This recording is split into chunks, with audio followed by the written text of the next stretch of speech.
Hello everyone, in today's video we're going to be comparing normal legendary equipment to unique legendary equipment, and we're going to analyze the pros and cons of each of them. Now I kind of did this in a recent video that I did called Answering Your Questions, but that was only a short segment of the video and I want to expand it and make it into a full video because I think there is far more to talk about. Now the first thing I'm actually going to do is show you my current build that I'm using, and if you're someone that watches my channel often, you'll realize that compared to some of my other builds, the amount of unique legendaries that I use have actually gone down, and throughout this video I'm going to explain why. Let's start with unique legendaries, something that I love talking about on this channel, and the first obvious advantage of unique legendaries over normal legendaries is the fact that all the stats are guaranteed to be yellow, which means that they are guaranteed to be high. Whereas I guess with a normal legendary, they can all be yellow, but most of the time they're going to have a few white stats, which means they have a few low stats. Now one advantage of unique items I think is really underrated is the fact that because these stats don't change, the stats on the unique items always remain the same, you can actually plan a whole build on unique items, making sure that you cover all the stats that you want to. For example, let's say that you need armor pen and critical severity on the same item and you're an archer. You can use defender's foot because these two stats are on there. Let's say that you're a warrior and you want an item with high skill recovery.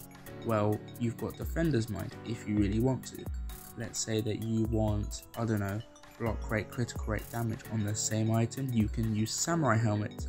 The point is, unlike normal legendaries that have random stats generated, unique stats have set stats there, so you can choose certain unique items to fit your build, which is very useful.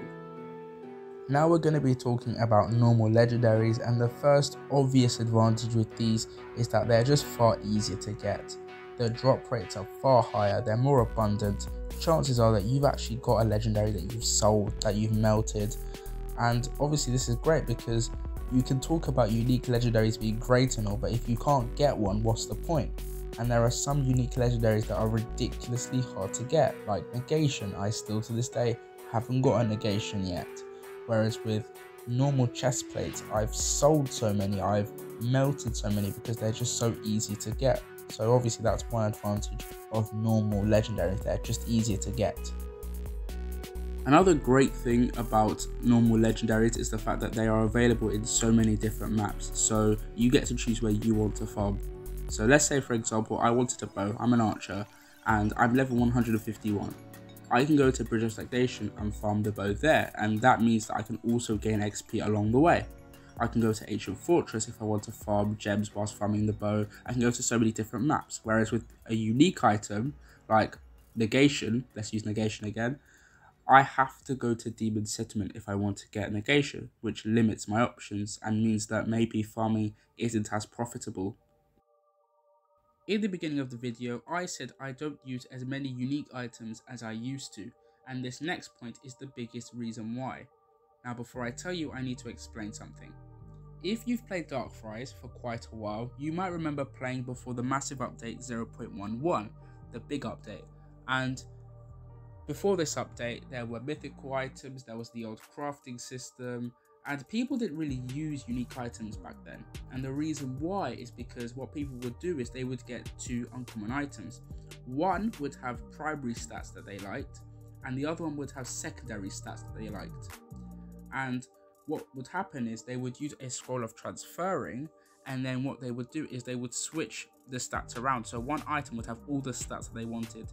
They would then upgrade this from uncommon to mythical. Now in the old crafting system, no stats were added afterwards, so it was only the stats that you'd started with. So in other words, you would have an equipment with all the stats that you wanted, which was completely nuts, right? And that's probably why they changed it. The reason why I explained all of that to you is because although I said that unique items having the same stats for planning is a good thing, the problem is there just isn't enough to choose from. For example, if you want a unique legendary gauntlet, the only one available is Defender's Fingers, so what if you don't like the stats of it? This is the big advantage of normal legendaries. the stats are random, so you can get different combinations. For example, my gauntlet has a lot of critical severity. I wouldn't get that on a unique item, a unique gauntlet. The big advantage of this is that when you're a high level, 175 plus, you're looking for specific stat combinations. You don't want useless stats on your build. You want to make your build as good as possible, so you want specific stat combinations, and normal legendaries will give you that. So with all that being said, which one is the best? And my answer is none of them.